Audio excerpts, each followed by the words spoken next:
Hello, my little munchkins, crones, and sunflowers on this Monday. You know, I forgot it was Sunday. What's up? Yes, we forgot the word of the week. I know. I had to stop doing it because what I found out with the algorithm, they just want you to go straight into it. So I had to cut a lot of things out. So if I'm going to do it, I'm going to have to do it at the end, Okay. as Baby Crone said. So I'm just going to be going in and doing it because they said I only got 10 seconds to engage. After that, so that's why. Is that okay? Mhm. So if you see that's different, that is why. Thank you for bringing that to the forefront, Baby You're Crone. welcome. All right, let's get into it. Housewives of New Jersey. Take us there, Baby Crone. Yes. Okay. Well, first off, what I find interesting is there is a clear division amongst the group. That is for sure. Which I said, that's why I don't like it when they start doing stuff like this. You got the brother over here and the sister over here. What madness? Go ahead, Baby. Yes. And you got that Margaret in the middle. Told you. I'm not even sure if Margaret is in the middle, honestly. I feel like she has picked sides with Rachel and feels the way Rachel feels about we not. Who is Rachel? Rachel's the one with the like the nose. The Jewish girl? No. Rachel's the other dark-haired one that I kept mixing up. Oh, I love Rachel. Rachel. No, that's Jen. Rachel's the one that kind of looks like Melissa. They both have long dark I got hair. you. She's Jewish. Oh, okay. Mm-hmm. Yes. So yeah, Rachel. Yeah, Margaret's on the side with Rachel on the fact that they both aren't feeling. I think Teresa. Rachel is Jewish, but I know who you're talking about with Rachel now. Yeah. So, but Margaret just feels like she doesn't vibe with Teresa either, and that's why Margaret has a problem with Jewish Jen. There's so many people with the same similar names. We have to distinguish between Jennifer and Jennifer. So this Jennifer Fessler, I think her name is Jen Fessler, really has no problems with Teresa. And because Teresa had pulled Jen aside to talk about, I heard your husband, or I heard you said that the guys didn't execute the plan. And so Rachel just described to her, not Rachel, Jennifer described to her how the plan was that with those yellow envelopes, they were going to be talking about how they was going to set up your house. And you remember the whole scheme last year. And so Teresa finally understood what happened, kind of like she didn't knew anything about some scheme or plot, but just knew that that's what the guys were planning and was saying that. So basically Margaret didn't like the fact that Jennifer, I guess, went back and talked to Teresa because she said that Margaret called certain people over to her house right before the reunion. That's their beef. And Margaret feels is that I don't know why suddenly you want to be cool with Teresa when I guess just last year they were having, or like a few years back, they were having some beef and Jennifer didn't like Teresa. I wasn't there back then, so I don't know what little beef they're talking about, so I'm unsure of that. But that's pretty much it between Margaret, Marisa, all those names. You know who I'm talking about. You want to continue? No, what I wanted to say is it just seems to me Margaret's in the center of everything. She really is. And I didn't like it, and this is how I know. I've seen it on other housewives. The moment you start dividing, it's just too ugly. You know, I mean, it's supposed to be entertaining. And yes, you got your beef, but the moment that this stuff gets to the point where you got a family over here and a family, we see it over there in Vanderpump. Yes. We've seen it over there in Atlanta. Mm-hmm. We've seen it with Bethany. We've seen this. Yes. And this is not good. It is not good. One of them need to go. Somebody has to go because the group is not, it's not the same. No. It only is good when they're together, not apart. So you got the brother having a party and this is ridiculous. It is. And Margaret is in the middle and she's mad at Jen because Jen is like, you know what? Yeah, there was something going on in it because Teresa pulled her over and And when Teresa pulled her over, she did it quietly, politely, and in a delicate manner. Yes. So when they sat down, Jen felt comfortable. Like, you're right, I don't have a problem with you yet. And she told her what happened. And so they were sitting over there clenching, Melissa, Margaret, and the likes, clenching their teeth, wondering what they're talking about, just couldn't take it. And finally, now it comes to a head. We're mad at you, Jen. Choose sides. Yes. That's ridiculous. And I like the way Teresa had it. Teresa told the other girl, look, I'm telling you, but you can choose to be wherever you want. But not this group, not the Melissa crowd. No. No. Choose a side. Yes. I get it. I get it. Totally. But I think what Jen is trying to do to me, I think Jen is trying to be like Dolores. Okay. Because Dolores is on both sides, but Dolores been there so long, she's unmovable. Yeah. So now you got Jen, who's been there for a while, but not as long as Dolores. And so Jen's like, I just want to be, Jen is just not for all of this. No, she's just a good old Jewish woman that's saying, look, I just love everybody. Mazel tov. Yeah. She's not like that. No. And they know that. And so they picking on Jen to the point, it's like, Jen is like, I don't want to hate nobody. I'm cool. Yep, she even left the Joe. That's the party. Because they pretty much kicked her out. This is horrible. It is. And you know, Andy Cohen likes this. He does. You know, my fear is someone is going to get truly hurt. Okay. Because it goes too far. Same thing on Vanderpump Rules. It goes too far. You need to somebody needs to step in and say, if you can't do this, then somebody gotta go. And the one with the least authority have to go. That's how I feel. Because I think we're playing Russian roulette here. I think, no, maybe not Russian roulette. We're playing with dynamite. Okay. And I think that something needs to be done with this. Yes. What do you think? Yes, I definitely do agree. Okay, now you can go. That's what I wanted to say. Because that's just encapsulate my whole feeling about the show. Yeah. And that was really the big thing this episode. And that was my pet peeve because it was just ridiculous to watch it unfold because I'm just like, it's hatred. If I didn't see it 3 episodes ago, I see it now. I'm like, okay, this is really starting to get divided. I'm not sure how this is going to go. And you really see who the problem is. It's Melissa and somehow Rachel, who I think is semi-new, and Margaret with a question mark. So no, really, it's you Melissa. Don't think so. You don't think it's Margaret? No. But okay, if it's not Margaret, then why is Margaret in the middle of everything? She's in the middle of everything more than Melissa. Yeah, but Melissa gives me like, I know I hate to jump shows like this, but she gives me like Ariana vibes. She's just like, anybody that's going to be cool with Teresa, you're not going to be cool with me because she doesn't like me. So therefore, I don't want you guys to hang around her. She's basically an enemy. Why are you hanging around my enemy? I thought we were friends here. So that's how Melissa feels. Right. And it's just so ridiculous and so childish, honestly. But I mean, I understand you don't like somebody, but just to make it so divided and cliquish, like high school females. But they all like it. I mean, even Teresa, they all like that. Even Teresa, even Dolores, who tries to play Switzerland. Yes, she does. They all like that. Dolores go and say this, and then she goes and say that. She goes say this, and the more I see Dolores' boyfriend, the more I like him because he doesn't like these kind of things. Yes, he seems so above this.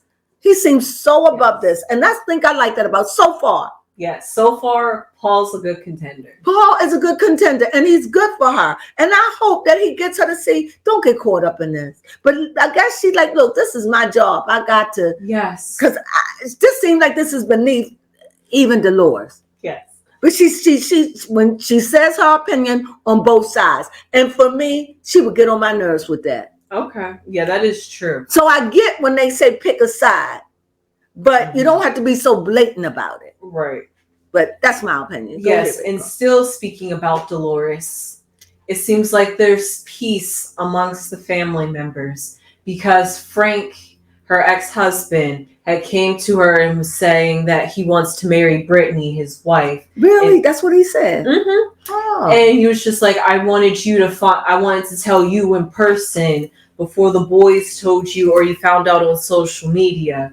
And he was just like, I just want to know, are you okay with that? And she was just like, yeah, I think it's really good that you're taking that next step direction. And he was just like, good. And even Paul was just like, yeah, dude, I like it. Well, the reason why I think is because he's given up any hope that it will ever be him and Dolores. Mm-hmm. He's just like, it's over. It's not like he want to do it. And like the Lord said, he was out there and he had to because you was done with him. So I guess finally him to go on. Yeah, it did seem kind of the spur of the moment. It's just that I think that he's doing it out of hurt. I think that he's sick. It did kind of come off like that. I think that it came off beautifully.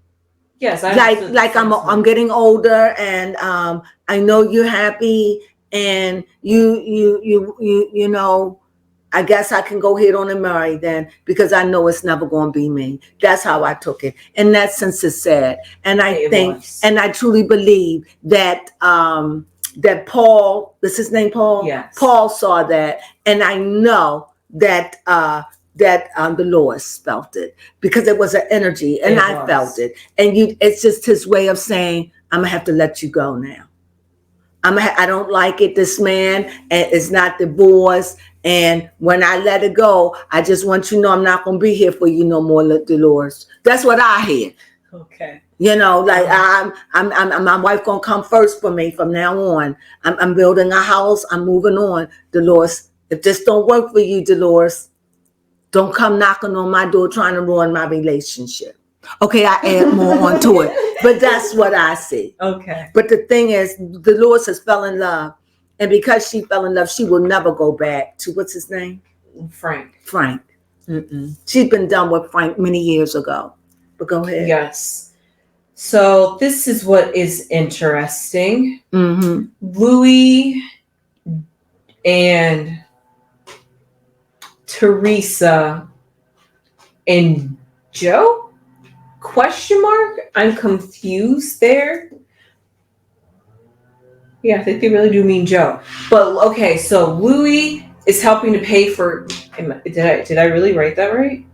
Yeah, Louis helps pay for college because Teresa is sending one of her daughters off to college. Her name is Gabriel. Mm-hmm. She's going to As Good As I Know It. Oh. Was it Michigan? Michigan, yes. Yeah, she's the one that's going to Michigan, and so it was like a bittersweet moment. Yeah, it is Joe. So during this bittersweet moment, Joe had called up, say like bye, checking on the girls, and they were all crying, having a moment. And then Louis came in, and then even Louis was kind of cool with Joe. He was like, "Hey, Joe."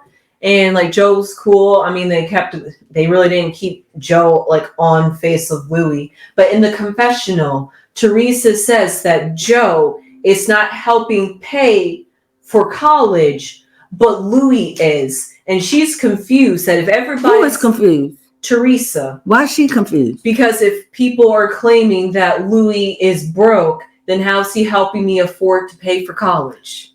Well, that's just her talking. She's just saying,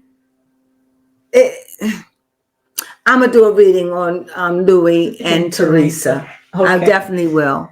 All right. You know. I'll do one on them quickly. Right now, keep on. Talk about the next thing. Something. Louis and Teresa. Oh, yes. Speaking of Teresa, keeping it. What we want to know, is Louis legit? Yes. Is Louis legit? Yes. Is Louis legit? That is a good question. Is Louis legit? Yes. So Teresa has this friend who owns a restaurant or restaurants, and she just recently opened up a new restaurant. So she had taken her daughters there to celebrate. Yeah, to celebrate both the restaurant opening up and just one more special moment that she can spend with her daughter before she goes off to college. Mm-hmm. And did you see how Teresa cried when Joe was on the phone? She did. Her ex-husband. He treated her bad at times. Maybe not financially, but the way he used to cheat on it was awful. Well, anyway, crazy. This is Teresa and Joe. Let's say Teresa and Louis. Teresa and Louis. So let's say Teresa first. Yes. Okay. Heartbreak and Louis. Yes. Okay. Balance. Now, this is what I get. You tell me. I see that at least Teresa was a heartbroken woman when Louis came into her life. Okay. She was down on her luck. She felt bad, and she met Louis. And I think Louis came in with his little drama, and I think that he calmed the fear, and he calmed the air and the water. He made things softer when he came into her life. Okay. You see this? This is a 2 of Pentacles, and we also see that is Jupiter, and we also see that is Capricorn. So he's earthy. So yes, I truly believe he have money because the cards are saying Pentacles.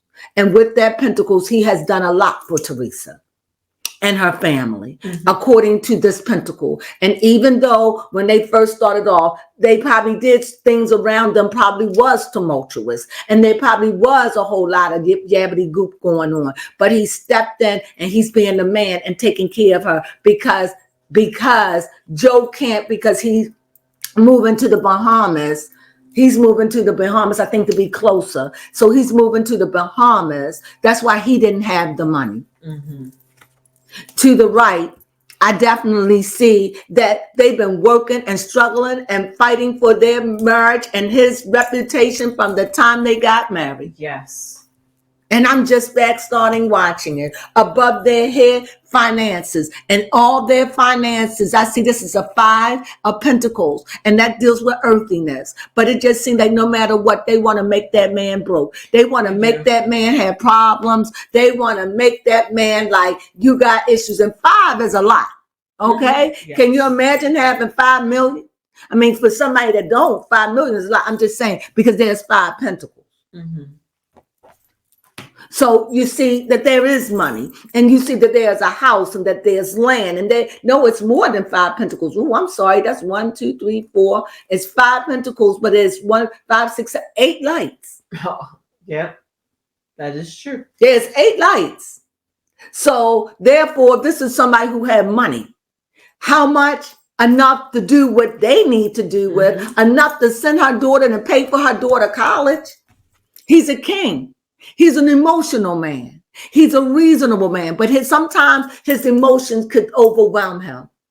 But he's sensitive, and he loves Teresa and her kids. And everybody thinks that he's a wimp on all this, but this man don't take anything. He's a very cool, calm, and collective. Now, maybe I'm a little biased in my readings. Maybe, but I see that this is an emotional man. He cares about his family, his family, Teresa's family. This means a lot to him, and that he's doing all this not to show off.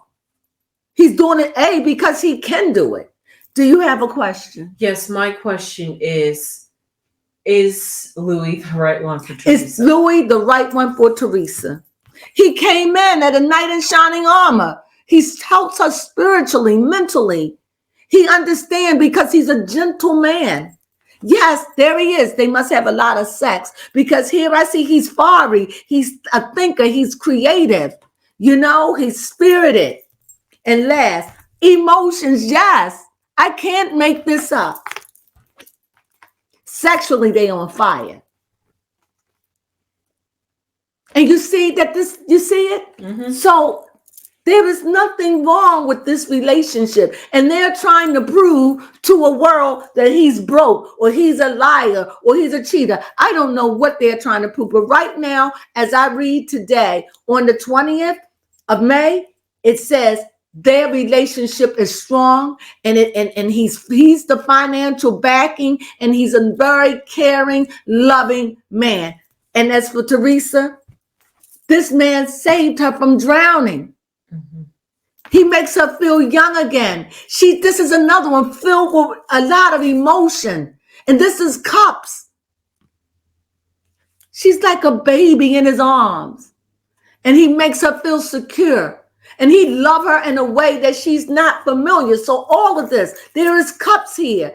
Cups, cups, cups, cup, cups, cup, fire, fire, and pentacles, two pentacles, and a sword where he came in. All the elements where he came in and where she was bruised. He healed her pain financially and sexually and spiritually, and he got her out of that deep old place she was in. And she loves Louis, and that is my read. I like that. The last person we have to talk about. Let's talk about the party. Yes. Okay. Let's get into the party real quickly. I just want to throw that in there real fast because someone asked me to read about her. So I did. And if it's wrong, I just read the cards. Okay.